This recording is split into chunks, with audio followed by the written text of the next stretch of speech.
Hello! Hello mga katuto! Welcome back to our channel. O, diba? Maraming salamat sa 88 subscribers. Sana dumami pa tayo para makatulong tayo sa iba. Okay. So, ang anak ko ayun, nagtatapo ng niya doon, ng laruan. Hello, baby! Baby! Hi! Jesus! Nakangiti! Ayan, ano ang aking content ngayon? Oo, bago tayo mag-Pinoy. Hindi, isasama ko na rin sa Pinoy Henyo to. Eto, tingnan nyo po i-describe ko. Meron tayo ditong mga malalaking, madilim lang malalaking banana. Ayan, mga saging ni Mother. Napakalaki po ng Ito po ay sa bundok tinanim. Ayan, sa bundok ito galing. Ang bigat porya usog. Ayan sa bundok po ito. Ayan ang laki. Ang laki po. Shout out, Tia Itang. Ito na po ang mga saging ni Mother. Ito po ay galing sa riprap. Oo, sa riprap po ito. Doon po itinatapon yung mga namin dati. Yung mga basura, yung mga nabubulok. Kaya, ito ay naging abono. Ayan naging abono. Ang lalaki niya, ang hahaba. Marami po marami to doon. Nasaan yung iba? Hindi, kulang to. Pinamigay na po ng mother ko ni mama yung iba. Oo. So, sa mga kapitbahayan. Ito po ay pinanggagawa, pag nahinog to, pinang-uulam o kaya naman ginagawang banana cake. Ayan Ayan po. Isang dangkal. Hindi lang lagpas pa. Ganyan po kalalaki ang saging. Ayan, medyo madilim lang. Eto mga saging namin. Look. Oo, madilim lang tayo. Pero ganyang kalalaki yan. So, ano ang English ng saging? Ano ang English ng saging? Yan po ay banana. Banana. Pwede po tayong gumawa ng banana cake.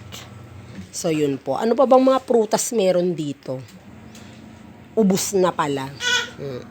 Baby! Hello! Hi ka, hi! Hi!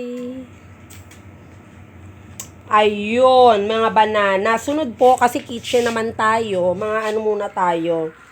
Mga natural, pang Pinoy Henyo na ito, pang ready natin. Pasensya na sa mga sabit-sabit na yan. Ganyan talaga pag nasa kitchen. Hello, baby. Background ka, be. Hello! Eto po ay, ano ito? Sabay-sabay. May insekto pa. Luya. Ano ang English ng luya? Ginger. Ginger. Okay, next. Meron po tayong meron tayong bawang. Bawang. In English, garlic. Garlic. Okay. Next, meron tayong sili. Siling haba. Ayan, shout out Ma'am Edjanon. Ewan ko kung ito na yung harvest ni Mamang Sili na binigay nyo. Oo. Tatanong ko baka ito na yon, yung siling haba na pwedeng gawing dynamite. Oo, lumpiang dynamite. Anong English ng sili? Sili, chili. Yan, chili. Pangsigang po ito pangsigang. Okay, sunod po sa pangsigang, meron po tayong ching. O, diba? Ano ito? Nako, may mga amag-amag na sa kalumaan Ano po ito? Ito ay sibuyas sa Tagalog. In English, onion. O, onion. Next po, meron tayo ditong ano pa mang meron din Eto. Bakit? Eto po. Tumawag si Tia Itang. Nakakatuwa.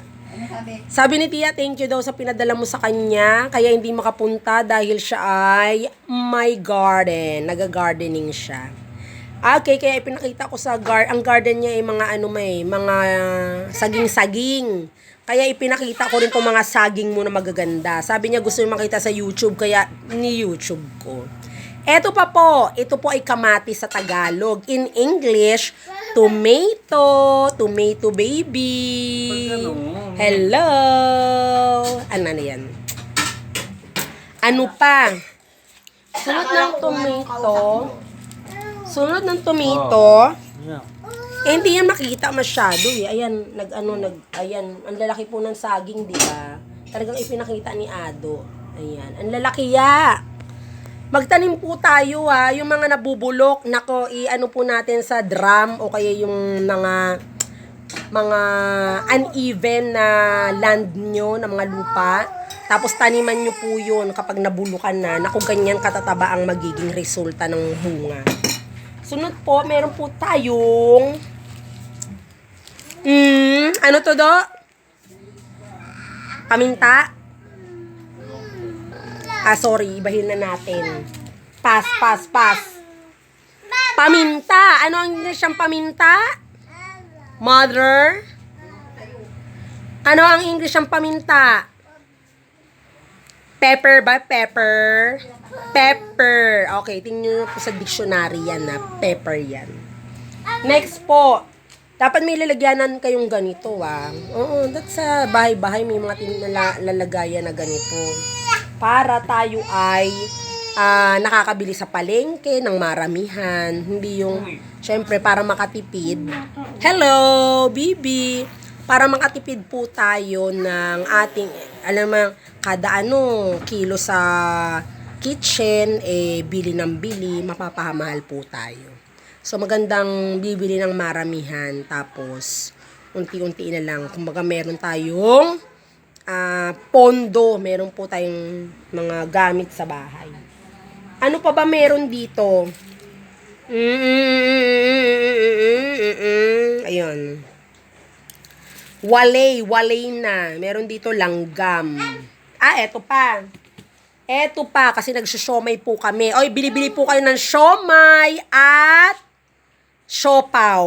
Oo, may siopaw dito. Dito sa Impuertos Residence. Meron po tayong ito. Ano ito? Maliit na dalandan ba ito, Bibi? Ano ito? Calamansi. Okay. Calamansi in a way. Hello, Kuya? Gab. Sa Tagalog, K, calamansi. In English, magiging C na siya. Calamansi. C, calamansi. Pumapalakpak? Oo, wag nang halikan sobra. Okay, yan po ang English-Tagalog. Sunod po, meron pa po dito Meron pa tayo dito Yan ang gulo ng buhok ko, petsa na. Eto, ka-harvest lang ni Mother. Ano to? Madilim. Ayan. Ito po ay, ka-harvest lang. Talbos. Oo. Talbos ng kamote. Ano sa English po yan? Kamote tops. Masarap po ito. Masarap po siya. 'Di ba? Mga kamote tops. Naalala ko dati sa US, yung tita ko kasi, si Tita Adela, nagpunta ng US, mga kapatid. Sumalangit nawa, wala na po siya ngayon. Ngayon, gusto po niyang kumain ng talbos ng kamote. Pero dahil ang Amerika ay parang something ma-desert din pala yun, maraming mabuhabuhangin. Hindi siya walang ganito daw doon. So ang ginawa niya, punta siya sa market, may nakita siyang kamote talaga, root crops. Alam niyo po bang ginawa? Kinuha niya yon, kinat sa dalawa, tapos binabad niya sa tubig. Nung pagkababad sa tubig, nagkaroon ng ugat-ugat. Pagkaano ng ugat-ugat, syempre nagkaroon ng shoots. Nagkaroon neto at yun na nga, nakapag-ulam na siya, nakapag-salad na siya ng mga kamote tops. O di ba? Isip-isip lang, di ba po? Magkakaroon. And then, yung kamote, pinaghiwa-hiwa niya na may mga ganito. Itininim po niya sa likod bahay nung bossing niya na Amerikano. Tapos, hanggang sa lumago na yung mga kamote niya. O, hindi na siya namomroblemang mag-ulam-ulam nito. Para lang siyang nasa Pilipinas na. O, diba? Naku, ang galing-galing ng tita ko. Next, sunod po ay, sa garden din ni Mother. Talagang pag matyaga tayo, meron po tayong maaani. Okra. Ano po ito sa English, bebe? Ano to sa English? Lady's finger. Lady's finger. Yan po ang English ng okra.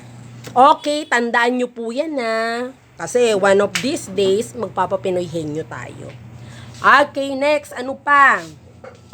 Meron tayo ditong, kalamansi okay na yan. Eto, ano to? Okay, punta tayo sa maliwag-liwanag. Meron po tayo ditong munggo. Okay, munggo. Anong English neto? 'Di ba? Kung munggo double G, monggo. Single G na lang. Sunod, gabi. Gabi leaves. Dahon ng mga gabi. In Tagalog, taro leaves. Taro. P-A-R-O. Okay? Meron pa natutunan? Ayan. Say yes. Kung meron, okay, mag-approve po kayo. Don't forget to share. Oo, subscribe and comment po. Para medyo tumaas-taas po ang ano natin na algorithm. Sabi nga ni Boss Sanchez. Oo, mahalaga rin pala yun, ha? Okay, sasabihin ko sa inyo ang dahilan kung bakit ako YouTube. Ayan, laki ng ilong ko pala. Butas ng ilong. Lilit-lit yan. Taro leaves. Dahon ng gabi. Taro leaves. Okay, until then, hanggang sa iba pang mga Tagalog English natin, Bye-bye! Bye-bye, baby! Say hi! Ay, nagwabay ang mahal ko! Sige po, bye-bye, bye-bye!